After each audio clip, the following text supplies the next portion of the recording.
Ladies and gentlemen, this is a stunning Persian rug that I'm cleaning right now. This is a very good example of why you should never ever have your Oriental rugs cleaned in home by a carpet cleaner who doesn't know what they're doing when it comes to rug cleaning. Because as you can see, all the blue dye's moving onto the floor.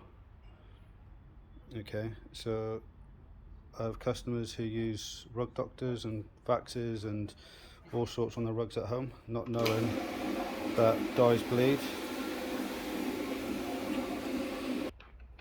So what I'm going to do now is just clean it. I've got some shampoo in here cleaning it.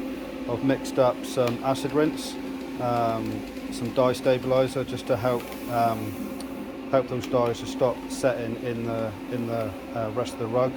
So I was going to clean it and then going to spend some time just flushing out all these excess dyes. No red's coming out yet. It is just literally the blue colour. So we're going to give it a good clean and then add loads of